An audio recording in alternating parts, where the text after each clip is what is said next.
आदाब नमस्कार दोस्तों, मैं हूं आसिफ और आज आपको उत्तर प्रदेश की राजधानी के पास मोहनलालगंज तहसील लाया हूं। मोहनलालगंज तहसील के पास उन्नाव मार्ग पे एक सिसंडी नामक स्थान है। आज हम आपको वहां पर लेकर आए हैं। यहां पर एक बहुत ही पुरानी इमारत है, उसको हम दिखाने लाए हैं। सिसंडी राज की स्थापना तब हुई थी जब अवध को नवाबों ने 1775 ईस्वी में अपनी राजधानी नहीं बनाया था। उससे पहले की यहाँ पर आबादी हुआ करती थी। आज हम एक ऐसे ही महल को दिखाने लाए हैं। हालांकि वो महल पूरी तरह से टूट कर खंडहर हो गया है, उसके थोड़े से अवशेष बचे हैं, वो हम आपको दिखाएंगे और उससे जुड़ी तमाम बातें बताएंगे जो शायद अभी तक आपको नहीं मालूम होगी। अगर हम आपकी निगाहों को सामने लेकर जाएं तो देखिए, ये महल का मुख्य गेट नज़र आ रहा है।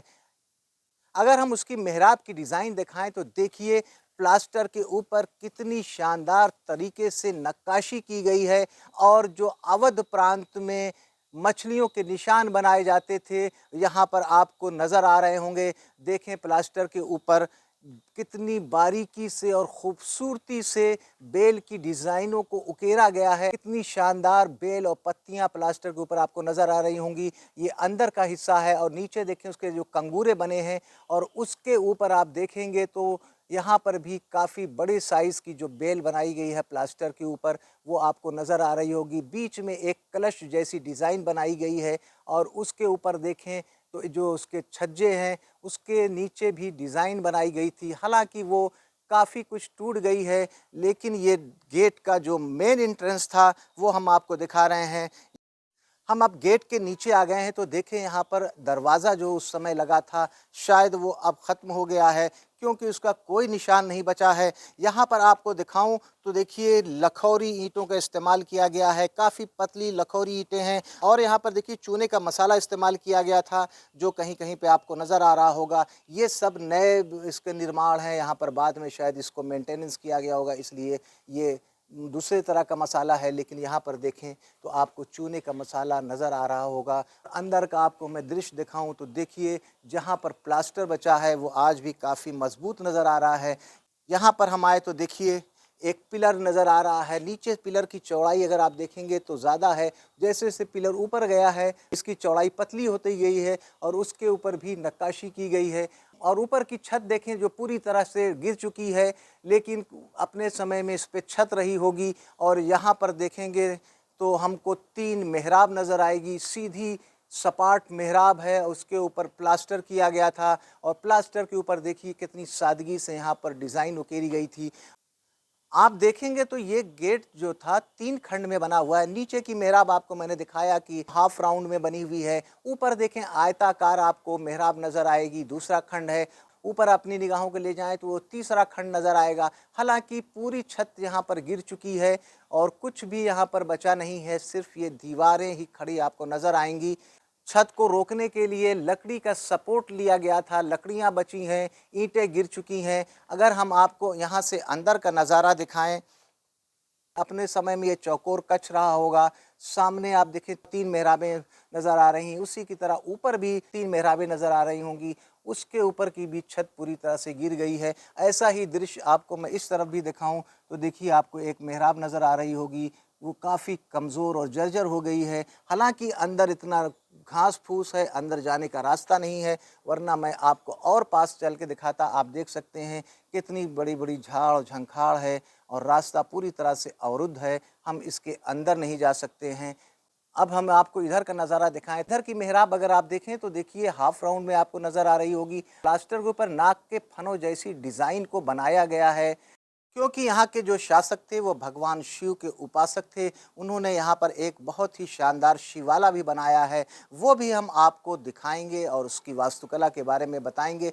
लेकिन यहाँ पर अभी आप देखिए, आपको मैं मेहराब दिखा रहा था जिस पर नागफन जैसी डिज़ाइन को केरा गया था। हम अब इधर आते हैं तो यहाँ पर भी देखेंगे कि आपको एक बेस पिलर का नज़र आएगा, उसके ऊपर हाफ राउंड में पिलर ऊपर गया हुआ है। और यहाँ पर भी देखिए तो आपको एक मेहराब नज़र आएगी। यहाँ पर सीढ़ी हुआ करती थी, ये भी लखौरी ईंटों की बनी है। और इस जगह पर भी आप देखेंगे तो प्लास्टर के ऊपर देखिए नाग के फन जैसी डिज़ाइन को बनाया गया है। ये ऊपर जाने का रास्ता हुआ करता था जो पूरी तरह से ध्वस्त हो गया है। आप देख सकते हैं अंदर का दृश्य कितना कमज़ोर हो गया है, दीवारें कितनी पोसीदा और जर्जर हो गई हैं। ऊपर देखें तो जो छत थी, कहीं-कहीं पे लकड़ियाँ हैं और लकड़ियों पे ईंटें टिकी हुई आपको नज़र आएँगी और ये गेट काफ़ी बड़ा था और इसके अंदर एक महल हुआ करता था। हालाँकि वो सब कुछ ध्वस्त हो गया है, अवशेष के रूप में ये महल ही आपको नज़र आएगा। यहाँ पर आप देखें, ये गेट का दूसरा हिस्सा है और यहाँ पर भी देखिए कितने शानदार तरीके से कंगूरे बनाए गए हैं और उस पर भी कितनी सादगी से प्लास्टर किया गया है। उस समय की पेंटिंग कहीं-कहीं पे आपको नज़र आ रही होगी जो आज भी बची हुई है। हम आपको इधर का दृश्य दिखाएँ तो अपनी निगाहों को आप इस तरफ ले जाइए, देखिए प्लास्टर के ऊपर किस तरह की ज्योमेट्री डिज़ाइन बनाई गई है और कितनी ये खूबसूरत नज़र आ रही है। जहाँ-जहाँ बची हुई है, उस समय की कारीगरी और वास्तुकला का बयान कर रही है। यहाँ पर देखिए नई दीवार लगा के इस जगह को बंद कर दिया गया है, लेकिन ये खिड़की खुली है। अगर हम खिड़की के माध्यम से अंदर का आपको नज़ारा दिखाएँ, तो देखिए सामने आपको एक मेहराब नज़र आ रही होगी, उसके बगल में एक दरवाज़ा नज़र आ रहा होगा। किन्हीं कारणवश इनके वंशजों ने इसको बंद कर दिया है और हमारे दाहिनी तरफ भी देखेंगे एक दरवाज़ा आपको नज़र आ रहा होगा। अगर ऊपर की छत दिखाएँ आपको हम यहाँ से, तो देखिए छत लकड़ी की बनी हुई है और यहाँ पर काफ़ी हिस्सा छत का मौजूद है। इमारत का और हिस्सा आपको दिखाएँ और हिस्से तक ले जाएँ, उससे पहले थोड़ा-सा आपको इतिहास इसका बता दें, जिससे कि आपको इस जगह के बारे में जानने और समझने में आसानी हो। सिसंडी राज की स्थापना करीब 400 साल पहले क्षत्रिय वंश के राजाओं ने की थी, लेकिन वक्त बदलने के बाद यहाँ पर सरकार बदली और यहाँ पर ब्राह्मणों का राज हो गया। यहाँ पर 2 सरकारें हुई, छोटी सरकार और बड़ी सरकार। जहाँ पर मैं खड़ा हूँ, ये बड़ी सरकार हुआ करती थी। इसके राजा उदित नारायण पाठक हुआ करते थे और उन्होंने यहाँ पर काफ़ी विकास का काम कराया। इनकी रियासत काफ़ी बड़ी हुआ करती थी। हालाँकि ये महल पूरी तरह से ध्वस्त हो गया है। सामने देखें आपको नया निर्माण नज़र आएगा। ये गेट इस बात का गवाह है कि ये रियासत अपने वक्त की कितनी बड़ी और शानदार हुआ करती थी। हालाँकि सब कुछ यहाँ पे ख़त्म हो गया है। एक अवशेष बचा है जो उस समय की गवाही दे रहा है। कभी यहाँ पर बड़ी सरकार नाम की हुकूमत हुआ करती थी। दोस्तों, आज हमने आपको सिसंडी की बड़ी सरकार का वो महल दिखाया जिसका अवशेष बचा है। अवशेष के नाम पर सिर्फ़ आपको ये फाटक और गेट नज़र आ रहा है, बाकी सब कुछ यहाँ पर ध्वस्त हो गया है। अपने समय की एक बड़ी रियासत हुआ करती थी, बड़ी सरकार के नाम से इसको जाना जाता था, जिसके राजा उदित नारायण पाठक हुआ करते थे। धीरे-धीरे वक्त बदला और जब अंग्रेज़ों की हुकूमत आई, तो यहाँ के राजा अंग्रेज़ों के साथ थे। जब 1857 की क्रांति हुई, तब भी यहाँ की हुकूमत ने अंग्रेज़ों का साथ दिया। बाद में जब अंग्रेज़ों ने विद्रोह को पूरी तरह से दबा दिया, तो यहाँ के राजा को काफ़ी बड़ी जागीर और काफ़ी पैसे दिए, जिसकी वजह से ये रियासत धीरे-धीरे और बड़ी हो गई। वक्त बदलता रहा, अंग्रेज़ों की हुकूमत के बाद धीरे-धीरे यह सब कुछ यहाँ पर अब ख़त्म हो गया और ये अवशेष आज भी मौजूद है। उम्मीद है कि आपको हमारी ये जानकारी और वीडियो पसंद आया होगा। हमारी कोशिश होती है इसी प्रकार के स्थानों को खोज कर आपको दिखाना, जो आपकी निगाहों से दूर हैं, जिनके बारे में आप बिल्कुल नहीं जानते हैं। हालाँकि यहाँ के बारे में इतिहास बहुत कम मिलता है, लेकिन जो भी इतिहास हमको मिला, वो हमने आप तक पहुँचाया। अगर आपको इसके बारे में और जानकारी है, तो हमको कमेंट्स करके बताइएगा। हम अपने अगले वीडियो में यहाँ के बारे में और ज़्यादा जानकारियाँ देंगे। उम्मीद है कि आपको हमारी ये जानकारी और वीडियो पसंद आया होगा।